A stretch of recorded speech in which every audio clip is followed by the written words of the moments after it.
Welcome to My Hometown, the program that explores clubs, organizations, businesses, and issues across Nassau and Suffolk counties and sheds light on the different towns that are making a difference. Hello and welcome to My Hometown. I'm Bill Horan, along with my co-host, Nassau Community College student Matt Leonard, welcoming you once again via Zoom and being socially distant as recommended. Today we're going to learn about local efforts here on Long Island to try to get people to quit smoking. And Bill, according to our guests, it takes people 6 to 11 quit attempts on average before they are completely smoke-free. That's quite a battle for sure. So let's learn more by welcoming to our show Paulette Orlando and Carol Meschkow, who are community engagement specialists, both representing the American Lung Association and the Tobacco Action Coalition of Long Island. Paulette and Carol, welcome to My Hometown on the voice of Nassau Community College 90.3 WHPC. Morning. Thank you for having us. Let me begin by asking you, how are you making it through this pandemic personally? Has it affected you? Has it changed your life greatly? Well, first of all, I wake up grateful every single day for what I do have that's remaining, and try and put it into perspective. I also wake up with a little prayer for those who've been affected by the virus and the trickle effect. This is certainly something I never imagined ever happening in my lifetime. So, it's just a very sombering experience, but at the same time, I am grateful because I have been employed the whole period of time, and I have been active as my colleague Paulette has in trying to help the public understand the dangers of smoking, particularly when we're in a time when respiratory illness is so gravely, destroying our whole balance. And so I think it's an honor and a privilege to be employed at this particular time, offering our health education. Thank God my family's been healthy too. Paulette, how about you? Hanging in there, the same as Carol. I'm grateful every day.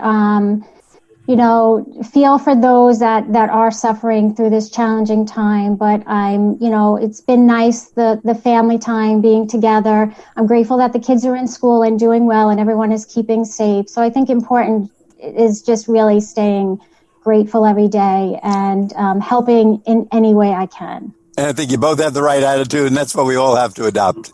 Matt? Well, first of all, please tell us about the Tobacco Action Coalition of Long Island and what's it all about? I could jump in on that. The Tobacco Action Coalition we're one of 21 advancing tobacco-free community grants, and we are funded by the New York State Department of Health Bureau of Tobacco Control, and we're fortunate enough to be all about lungs 24 hours a day because the American Lung Association is our fiscal agent. Our grant is comprised of a community engagement area, which, of course, that we're here representing today. And then we have a youth action component called Reality Check. We work together collaboratively throughout Long Island, trying to promote a climate that would create tobacco-free norms through education and empowering our youth to become change agents in their communities. Because it's more about not being punitive. If somebody's addicted, that's not what we're about. We're not about anti-addiction. Our goal really is to prevent the next generation of smokers. And you do that through setting an example, changing the social norms, and at the same time, we're looking to protect the public from the dangers of secondhand smoke. But again, we're very fortunate to be all about lungs 24/7. Well, maybe you can tell us, why is quit smoking one of the top items on the Lung Association's website? Bill, that's a great question. I think it's important to point out that smoking is the number one cause of preventable disease and death worldwide. Smoking-related diseases claim that more than 480,000 lives in the U.S. each year. And that's almost 500,000. I'm sorry to interrupt, yes. But did I hear you correctly? Yes, it's almost 500,000 lives each year in the U.S. And that's preventable, if I heard that word, right? That's Correct. Just what you said? Absolutely. Okay, I'm sorry to interrupt, but that that's astounded okay. me. Yeah, no, that's okay. Smoking costs the U.S. at least $280 billion each year, including at least $151 billion in lost productivity and $130 billion in direct healthcare expenditures. Smoking, it harms nearly every organ in the body and is a main cause of lung cancer and COPD. It also causes coronary heart disease, stroke, and a host of other cancers and diseases. And when I say COPD, it's chronic obstructive pulmonary disease. That's an amazing, in probably 40 seconds, you just gave me a complete education, and shocking, because I just had no idea that we were talking that many people. I honestly don't see that many people smoking anymore, and I figured it was kind of something fading into the background, but 500,000, that's an impressive number. What are some of the best tried and true tips you guys have about quitting? The best 3 quit tips are, number 1, have a reason, whether it's for your own health or for someone that you love, but it's important to be clear on the why. And number 2 is lean on your support and let them help you. Let them, make themselves available. And 3, talk to your doctor. There are helpful medications and resources that can help someone stay on track if you work with a trusted medical professional. I think it's important, too, to mention the Great American Smokeout. It's a program by the American Lung Association, and that happens every third Thursday of November, so every year. And what that is for more than 40 years, the American Cancer Society has hosted the Great American Smokeout on the third Thursday of November.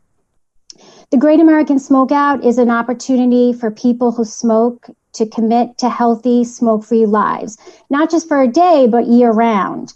The Great American Smokeout provides an opportunity for individuals, community groups, businesses, and healthcare providers and others to encourage people to use the date to make a quit plan, or to quit, or to have a plan in advance and initiate smoking cessation plan on the day of the event. And the Great American Smokeout event, it challenges people to stop smoking, and it helps people learn about the many tools they can use to help them quit and stay quit. Paulette, when you say have a cause, I think that's what you started out with. I think of my father-in-law after having 5 children. The last one was a boy, and he smoked. And he went to the doctor one day, and the doctor said, "Would you like to go to your son's wedding someday?" He said, "Yes." He said, "Well, you better not smoke. That, this should be the end of it." He put down, to his credit, the cigarette, never smoked again, and was able to attend the wedding. So wow. A win-win all the way through. Let me ask both of you now, when should someone seek out medical help and get one of the various quit smoking, whether you'd call it a medication or a device that might be available on the market? I think, and Carol, feel free to add in. I just think it's, anytime you feel comfortable with it, I think it's really important to speak to your healthcare provider. I think it's really important when individuals are going for their wellness visit, or they ever have other, specialists that they see. I think it's really important for the conversation to be had to ask if they smoke. I think it's important. And as you mentioned, I don't know if it was Matt that mentioned it early on, that it can take many, many times. That's why it's so important to, have a network and to continue trying, because it could take up to, 11 or 12 times before the person finally quits. But you can't give up. There's a lot of resources out there that are available. It's good to know it eventually works. Excuse me. I'm sorry, Carol. And, there are so many support groups out there, that really offer you cessation programs where you work with peers and other individuals. And having that community is great. And also, to add to what Paulette said, I was smoking 5 packs a day when I was younger. And in those days, it wasn't part of the medical conversation because it was an accepted norm at that time. Nobody really knew the full dangers.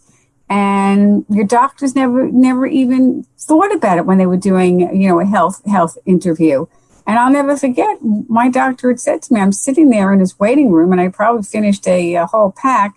And he, asked me how many cigarettes I smoked, and I said a pack. And he said, "Oh my God, how many you smoke a day?" And I said 5 packs. So I said to him, "Well, let's make a deal. You don't make me wait so long, and maybe I'll cut out a few." But at that particular time, I think that having the conversation sooner, I think it might have alerted me. But I do agree with Paulette. You should avail yourself of all resources that are available. There is a lot out there. And again, it's never the goal to be punitive. It's always to be supportive and helpful and understand, to go in and teach somebody 2 + 2 = 4 is one thing, but to go ahead and change behavior. And when there's an addiction and it's a drug chemical dependence, it's extremely difficult. So we have to be very supportive. Carol, I think that's amazing. And I just want to repeat it for our audience. If I heard you correctly, you went from smoking 5 packs a day. And if I'm right, that's about 100 cigarettes a day. Mm-hmm. And now you're an advocate. I quit cold turkey. This was a very long time ago. Yep. Oh, and I didn't know if you were able to quit 100%, so I didn't want to quite say that. Turkey. But no, first try, cold turkey. So anybody who says they can't do it, we have to talk to you, and you're kind of the boss because you've been there and done that. But I would never say it was easy. I would wake up with nightmares and almost like chills that maybe I cheated. But again, we didn't know how dangerous it was then. They were just putting out the Surgeon General's warning. When he first put out his warning, at that time, the drug industry, the big tobacco had started to lose money because people did get scared. So what they do, they went ahead and they said, let's see what we can do about this.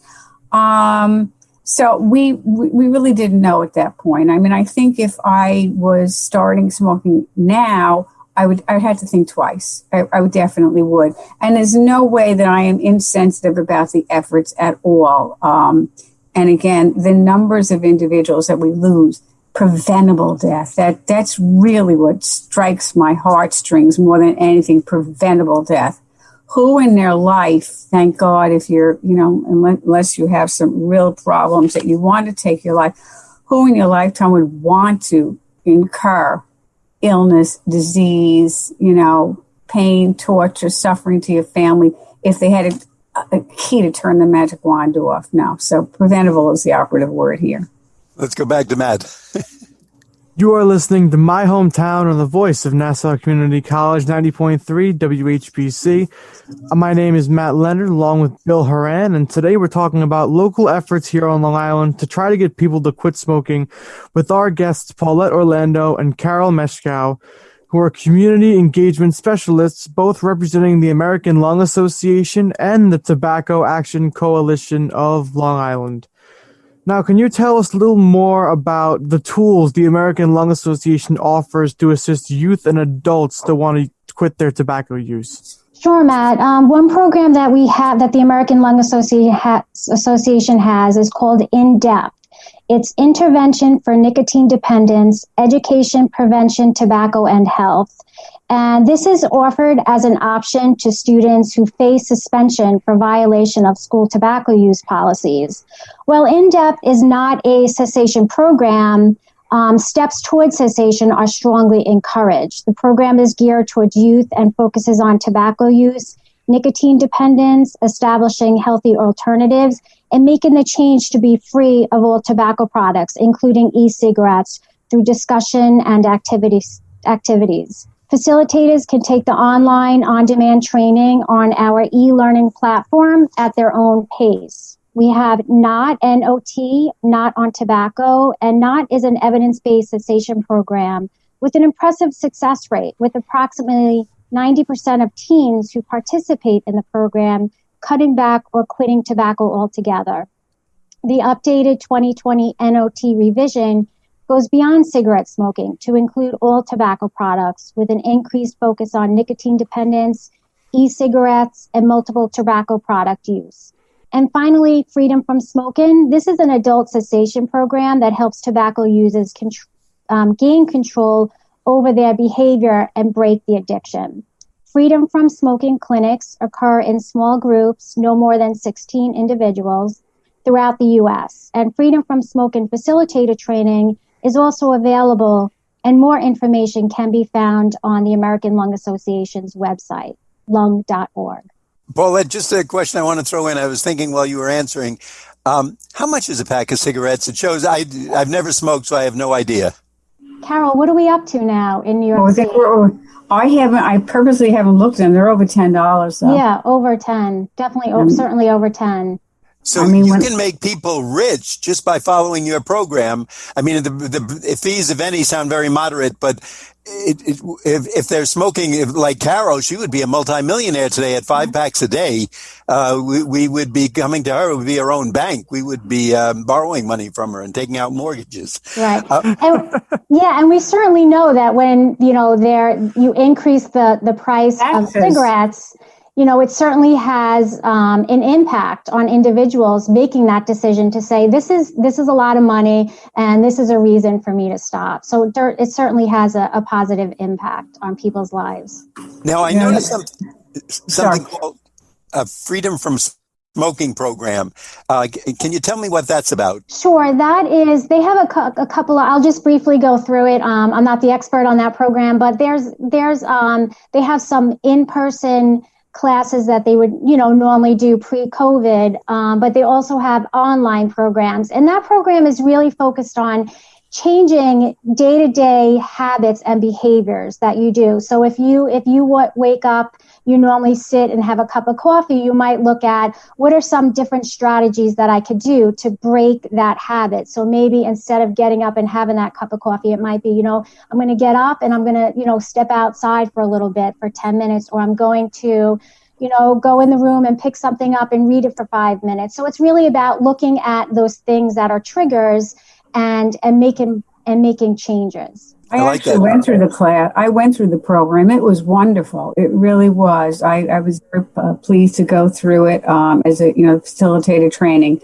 It was outstanding and eye-opening, and everything Paulette said is so true about how you felt when you were going through it. It was great. Absolutely, highly recommend it.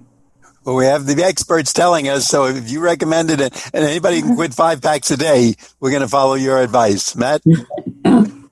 Now, as a college student and someone that is of an age group where vaping is becoming more of, I guess, an epidemic in the country, we know that tobacco use isn't just cigarettes anymore. There are these vape devices that people are using nowadays. What is the American Lung Association's stance on devices like that as opposed to just typical cigarettes? That's a great question, Matt. And I think it's important to say that e-cigarettes are still tobacco products, and they are simply the latest trick in Big Tobacco's pocket to attract a new generation of customers. More than 1 in 4 high school students use e-cigarettes, exposing them to harmful chemicals and setting them up for a lifetime of addiction. In fact, the U.S. Surgeon General has classified this increase in youth vaping an epidemic. And today, nearly 8,000 kids start vaping every day.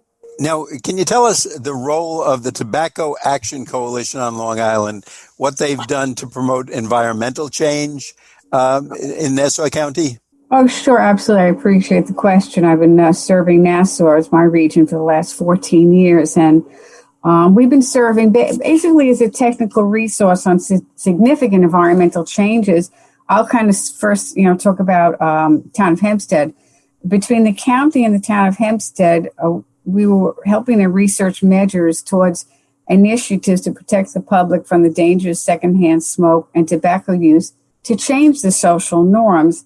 Some of this work is included right here, town of Hempstead.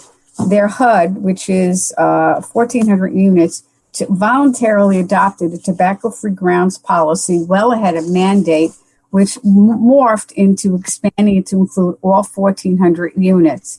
And this was about 5 or 6 years before the HUD mandate. And this was followed by the town of Hempstead, which is the largest township in the United States, and Nassau County also implementing. They implemented the tobacco-free policy for all their parks, beaches, recreational venues. And Nassau County went on to pass further legislation to limit the sale of flavored e-cigarettes and liquid nicotine. But then your surrounding communities, the town of, I've also worked with the town of Oyster Bay, town of North Hempstead, cities of Long Beach, Glen Cove, and several villages who've also adopted tobacco-free and smoke-free housing policies, and including some Section 8 housing, some of the smaller villages.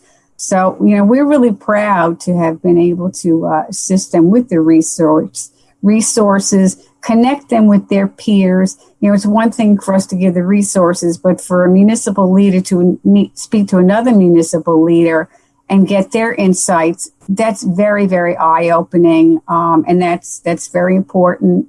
We've had an opportunity to testify at hearings on the educational benefits. And, for every different community, it's the climate of the community that you have to be sensitive to. So every community's policy or practice is slightly different. But the bottom line is every single one, whether it's smoke-free housing that was adopted, tobacco-free outdoors, which is more important now than ever with COVID being airborne, you are protecting the public from secondhand smoke. And if one child sees the signage that Tobacco Action Coalition provides and asks their parents, why is the sign there? And it gives the parent an opportunity to reinforce the education they're getting in school and explain that sign's there to communicate the dangers of smoking. That is a home run. And so I'd like to salute and honor, all of our local municipal leaders and communities. We've had several communities have also, adopted policies. So thank you for asking that question. That's all right. Let's go back to Matt. Well, I'm a little passionate about it. It also gives us a chance to give kudos to our local leaders. It does. Well, they've done a great job, it sounds like, and you're the experts to tell us. So, Matt? You are listening to My Hometown on the voice of Nassau Community College, 90.3 WHPC. My name is Matt Leonard, along with Bill Horan, and today we're talking about the local efforts here on Long Island to try to get people to quit smoking with our guests, Paulette Orlando and Carol Meschkow, who are community engagement specialists, both representing the American Lung Association and the Tobacco Action Coalition of Long Island.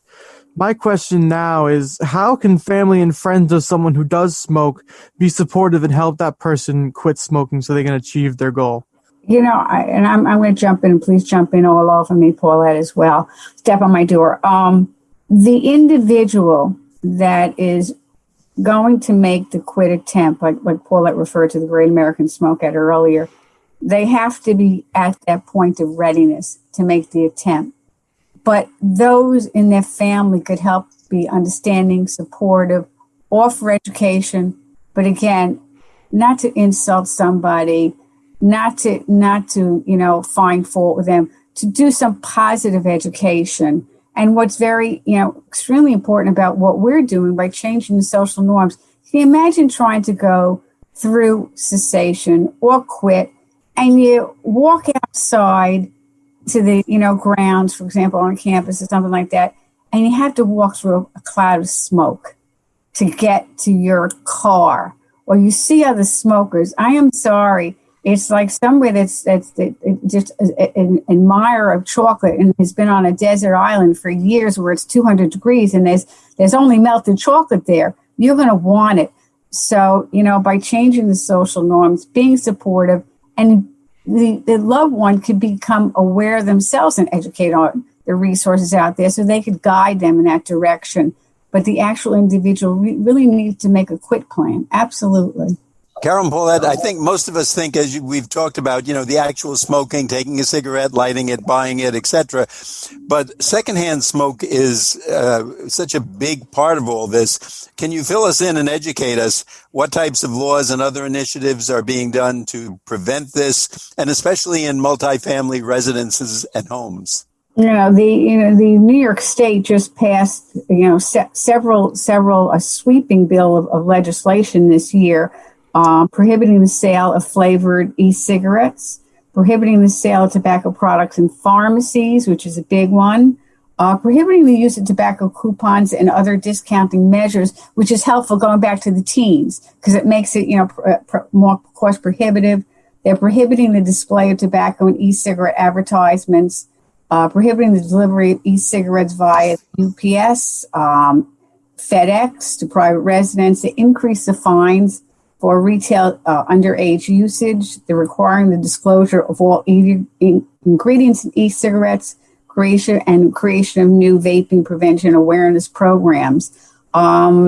This is some wonderful, programs that have been done because people don't understand that e-cigarettes are a tobacco product. They are adding secondhand smoke, and toxins to the environment. In addition, the Clean Indoor Air Law, which I think was outrageous, was just recently expanded in 2016, 2017 to include e-cigarettes, as well as to protect some of the grounds. Some of the businesses and colleges had to, introduce tobacco-free grounds and entryway bans. Not everybody. For example, schools had to, public schools. Universities don't. Public schools had to do it. They had to move it 100 feet away from the perimeter of the schools. So that also helps protect the public. All this, sweeping legislation from the dangers of secondhand smoke, because, they are absolutely heinous. Absolutely. And you can't avoid it. I mean, clean air and clean water, what else is there? We've been lending a lot of our support to the local coalitions, businesses, faith-based organizations, schools, public libraries on educating their networks on the health benefits of tobacco-free outdoor policies, which have led to numerous voluntary tobacco-free policies. We've recently worked with SUNY Westbury on a tobacco-free campus, and worksite wellness, has been just so critical. Again, getting back to the secondhand smoke. It's important for the students, the staff, the administration, and the visitors, particularly because you have interviewers who are 16, 17 years old thinking of coming to the university. The university has some mentoring programs. And Nassau Community College is actually, and we're very pleased, is invited TAC to help provide education and insight about the benefits of such policies with a focus on tobacco-free living right here. And they actually are a recipient of a grant that looks to expand and educate on this policy. So that's a good commercial for Nassau community. Thank you. Yeah. Now, Carol and Paulette, before we wrap up, can you tell us if people want to know more about this or get in touch with you and find out more about the American Lung Association and the Tobacco Action Coalition of Long Island, how do they get in touch? For the Lung Association, they can just go to lung.org. And for the Tobacco Action Coalition, please visit our website. It's breathe with an E at the end, freely.org, BREATHEFREELY.org. And we always welcome your calls. Every question's important to us. Every person we touch might touch another life, and that's why we appreciate your including us in your programming today to give us a platform to share our information. And our next generation is only good as the students that you have with you right now, because we're depending upon them. They're going to be our doctors, our lawyers, sanitation workers someday. So, well, we thank you for educating us and filling us in on so much information and some of the misconceptions and maybe myths that we were believing. So thank you for bringing us up to date on all of that. We'd like our audience to know that we've been speaking with Paulette Orlando and Carol Meschkow, who is the community education specialist, both representing the American Lung Association and the Tobacco Action Coalition of Long Island. Paulette and Carol, good luck to you and your organizations and much more success, and keep up the good work. Great. Thank you, Bill. Thank you, Matt, for having us. Thank you very much. Be well, and Matt, wish you good luck in your future academic endeavors. And don't smoke. Thank you very much. No smoking. Don't smoke, Matt. I'm Bill Horan. I'm here with Matt Leonard. Thanks for listening to this week's edition of My Hometown. We like to get your feedback on My Hometown. Send your comments to WHPC@ncc.edu. Nassau Community College, where success starts and continues. Till next time, this is Bill St. James. And remember, there's no town like your hometown.